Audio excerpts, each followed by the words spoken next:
خصوصی نشریات Pakistan بمقابلہ Bharat Asia cup کا اہم ترین میچ تھا جو کہ بالآخر اپنے اختتام کو پہنچ گیا پے در پے انٹرونشنز کے بعد. کھیل ہے، ہار اور جیت تو کھیل کا حصہ ہے، لیکن یہ کس نے سوچا تھا کہ پاکستان کا وہ بولنگ اٹیک جسے پاکستان کی حالیہ تاریخ کا بہترین بولنگ اٹیک کہا جا رہا ہے بھارت کے خلاف، یہی وہ بولنگ اٹیک ہوگا جس کے خلاف بھارت پاکستان کے ساتھ اپنا سب سے بڑا اسکور بنائے گا. 356 اس سے پہلے بنایا تھا 9 وکٹوں کے نقصان پر، آج تو بنا لیا صرف اور صرف 2 وکٹوں کے نقصان پر. ہار جیت کھیل کا حصہ ہے، لیکن یہ کس نے سوچا تھا کہ وہ پاکستان کی کرکٹ ٹیم جو کہ اس وقت آئی سی سی رینکنگز کے اعتبار سے نمبر 1 ہے، وہ اور جس کو ان یوزولی فیورٹ قرار دیا جا رہا تھا بھارت کے خلاف، وہ بھارت کے ہاتھوں تاریخ کی سب سے بدترین شکست یعنی کہ 228 رن اور پاکستان کی ایک روزہ میچز کی تاریخ کی کسی بھی ٹیم کے خلاف دوسری بدترین شکست سے 2-4 ہو جائے گا. اور ہوا بہرحال یہی ہے، 228 رن سے ہرا دیا ہے بھارت نے پاکستان کو ایک یک طرفہ مقابلے میں، یعنی کہہ لیجئے جتنے رنز پوری ٹیم نے بنائے پاکستان کی تقریباً اتنے ہی اکیلے وراٹ کوہلی نے بنا چھوڑے ہیں، and that too in his particular style. So کیا ہوا آج، کیوں ہوا، کیسے ہوا؟ بیٹنگ کنڈیشنز یعنی کنڈیشنز کا معاملہ تھا یا انڈین بولرز کو کریڈٹ دینا چاہیے کہ انہوں نے بڑی زبردست بولنگ کی؟ اگر کوئکلی ہم پہلے سکور کارڈ دکھا سکیں تاکہ پھر پینلز کے ساتھ ہم ڈسکشن اوپن کر سکیں کہ آج ہوا کیا ہے. اگر آج کا کیا میں یہاں پہ دیکھ سکتا ہوں سکور کارڈ، ہمیں ایک خلاصہ مل جائے. وراٹ کوہلی کمال، یعنی ان نٹشل 356 پہ 2 انڈیا، پاکستان 128 پہ 8 کیونکہ پاکستان کے 2 آخری بیٹسمین تو آ ہی نہیں سکے، حارث رؤف اور نسیم شاہ، جن کا مستقبل کا حالیہ میں اگلے میچز بھی بہرحال سوالیہ نشان ہے. وراٹ کوہلی 122 رنز، کے ایل راہل جنہوں نے کم بیک کیا بہت عرصے بعد، کچھ عرصے بعد، انہوں نے بھی 111 رنز بنا دیا. حالانکہ سوال تھا کہ اتنے ٹائم بعد آ رہے ہیں، پہلا میچ کھیل رہے ہیں، پریشر میچ ہے، لیکن راہل نے کمال کر دیا اور شبمن گل نے بنایا 58 رنز. تو اور پاکستان کی جانب سے کوئی بھی قابل ذکر کارکردگی نہ ہو سکی. فخر زمان 27، سلمان آغا 23، افتخار 23. اور معذرت انڈین بولرز کی بات کریں تو انہوں نے الگ، کلدیپ یادو نے کمال ہی کر دیا. یعنی ہم بات کر رہے تھے کہ جناب سپنرز اور سپنرز کے لیے وکٹ سازگار نہیں، یہ وہ ایسے میں ایک انڈین سپنر نے آج 5 وکٹس لے کے پاکستان کو بالکل آؤٹ کلاس کر دیا. ہمارا پینل یہاں پر ہمارے ساتھ ہے، ذرا بالکل پریسائز باتوں سے شروع کرتے ہیں.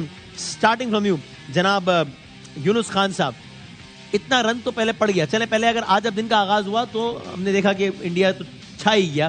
ہم ذرا پاکستان کی بیٹنگ سے آغاز کر لیتے ہیں. بابر اعظم کو 11 بالز لگی اپنا اکاؤنٹ اوپن کرنے میں، شروع کی 10 بالز ان سے بیٹ ہوئے، پھر انہوں نے ایک چوکے سے اپنا اکاؤنٹ اوپن کیا ہے. بابر اعظم اور رضوان، چونکہ یہ جوڑی بہت ڈسکس ہوتی ہے، ان کے بارے میں کہیے پہلے کیا ہوا؟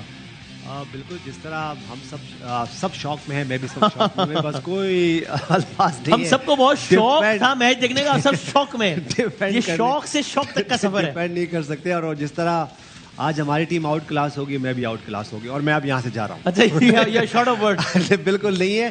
اس کی وجہ یہ دیکھیں، اگر میں اس ٹیم کی ڈیٹیل میں نہیں جائیں گے، دیکھیں ہو جاتا ہے آپ کی آن دی ڈے بیڈ پرفارمنس ہو جاتی ہے، آپ کی بالنگ نہیں ہو رہی ہوتی، آپ کی بیٹنگ نہیں ہو رہی تھی، لیکن ڈس اپوائنٹڈ یہ ہے کہ جس طرح ہم ہارے ہیں، کوئی انٹینٹ نہیں تھا، اور آخر میں آپ کے بیٹرز بھی پورے نہیں آ سکے. اور یہ وہ ٹیم ہے، اگر میں ہسٹری میں جاؤں پاکستان کی، تو ایک ہاتھ سے بھی بیٹنگ کرنے کے لیے اپنے ٹیم کے لیے آئے ہیں. اور آج ڈس اپوائنٹڈ میں اس طرح ہوا ہوں کہ بس میچ ہو گیا اور سب باتیں کر رہے ہیں اور خوشی منا رہے ہیں، اور بس کہ میچ ختم ہو گیا اور 2 دن سے میچ ہو رہا تھا.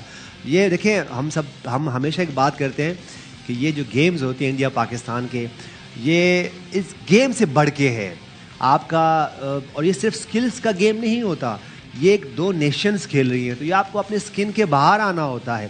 اور جیسے ہم نے دیکھا کہ ہماری ٹاپ بالنگ کے خلاف جس طرح انڈین بیٹرز نے پلان بنا کے آئے، اور انہیں وہی اسکل والے بیٹر تھے جو کچھ ہی دنوں پہلے جب وہ بیٹنگ کرنے آ رہے تھے تو ان کو سمجھ میں نہیں آ رہا تھا. لیکن آج جب وہ آئے تو آج اسکل تو وہی تھے، کنڈیشن بھی کوئی آسان نہیں تھی. اگر کل کی میں بات کروں، جس طرح آج کی کنڈیشن اگر مشکل تھی ہمارے بیٹرز کے لیے، تو کل بھی کنڈیشن اتنی آسان نہیں تھی انڈین بیٹرز کے لیے.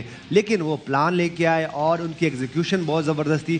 تو ڈس اپوائنٹڈ یہ ہے کہ ہمارے پاس کوئی بیک اپ پلان نہیں ہے. جیسے ہم بات کرتے ہیں کہ آپ کے پاس اگر خدا نہ خواستہ ان 3 بالرز کے میں سے کوئی بھی بالر انفٹ ہوا تو کیا کریں گے. آج وہ انفٹ ہوا تو ہمارے پاس کوئی آنسر ہی نہیں تھا کہ کوئی سلپ نہیں ہے, کچھ ایگریشن نہیں ہے, اور ہم صرف چاہ رہے ہیں کسی طرح یہ 24-25 اوور ہو جائیں, میچ ختم ہو جائے, اور میچ بس ہم بیٹنگ کرنے آئے, اور ہم نے بیٹنگ میں بھی وہی دیکھا. میرے خیال سے اس طرح not only about the result. No, it's not about result. یہ مسئلہ ہے. دیکھیں یہ فرسٹ ٹائم نہیں ہوا, ہم بھی کافی دفعہ کھیلے, ہم بھی اسی طرح کھیلے ہوں گے اپنے لائف میں ہمیشہ. یہ نہیں کہ چیمپئنز کی طرح نہیں کھیلے, لیکن باڈی لینگویج آپ کو چیمپئنز کی طرف وہ کہیں بھی نہیں تھی. نمبر 1 پاکستان نمبر 1 ٹیم تھی میرے خیال سے, اب نہیں ہے.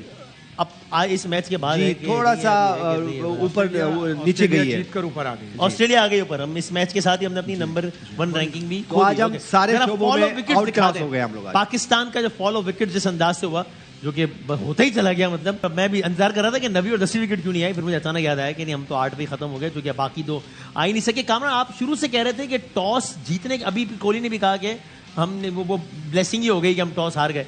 ٹاس جیت کے جب ہم نے بول کرنے کا فیصلہ کیا تب سے کہہ رہے تھے کہ آپ نے کل کہا کہ بلنڈر ہے. سوال میرا ہے کہ ابھی جو ہمیں اتنی دشواری پیش آئی بیٹنگ کرنے میں, these were very difficult conditions to bat, یا پھر انڈین بولرز نے بہت ایکسیپشنلی بول کیا نہیں, اگر کیا ہمارے بالرز بھی ہوتے تو اسی طرح سے آؤٹ کلاس کر دیتے. کنڈیشنز اتنی زیادہ فیوریبل تھی بالرز کے لیے, کیا بہت ہی ڈیفیکلٹ تھی بیٹنگ کے لیے, بیٹنگ کے لیے انڈر لائٹ. اور جب آپ نے اسٹارٹ ہی ایک غلط ڈیسیژن سے لیا بلنڈر مارنے سے, تو آپ اپنی ٹیم پوری انڈر پریشر لے کے آ گئے ہیں. اور آپ دیکھیں آپ کھیل رہے ہیں 4 فاسٹ بولر, آپ ٹاس جیتے ہوئے ہیں, انڈر لائٹ آپ بالنگ کریں گے تو یہی سوئنگ آپ کو شاہین سے بھی ملنی تھی, نسیم سے بھی ملنی تھی, جو انہوں نے ڈے پہ تھوڑی نسیم کی سوئنگ بال نظر آئی ہے.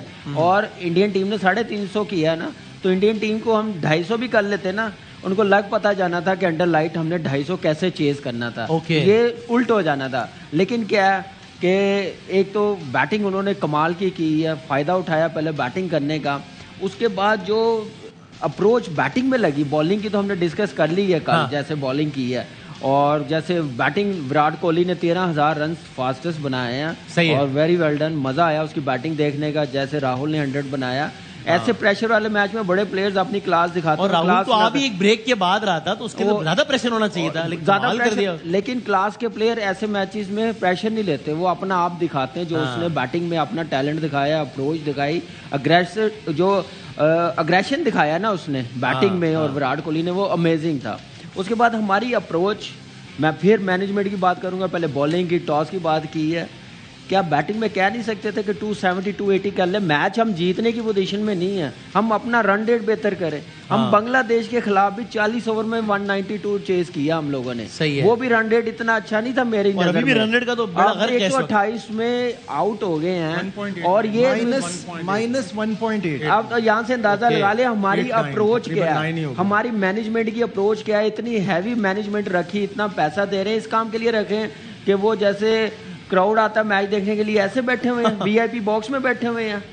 یہ پڑی ہوئی ہے کرکٹ, جائیں پاکستان کی اٹھائیں. ایسے بچوں کی طرح انڈین ٹیم کھیلی ہے ہمارے ساتھ, ایسے انہوں نے پھینٹا دیا, بالنگ میں بھی بیٹنگ میں بھی. اور یہ جو انہوں نے بالنگ کی ہے, یہ صحیح بالنگ کی, کنڈیشن کے مطابق انہوں نے بالنگ کی, ان کے بالر نے روم نہیں دیا. آپ دیکھیں آؤٹ کیا. پھر مین ریٹ کی بات کر رہے ہیں کامران, تو یہ اس وقت پاکستان کا رن ریٹ سپر 4 میں جو 4 ٹیمیں سب سے زیادہ بدترین رن ریٹ ہے, -1.89 ہے. انڈیا کی تو خیر بات ہی نہ کریں, میں بتاتا ہوں ان کا رن ریٹ ہے 4.56 ہے انڈیا کا رن ریٹ. سری لنکا کا رن ریٹ ہے 0.42, آف کورس پلس میں 0.42.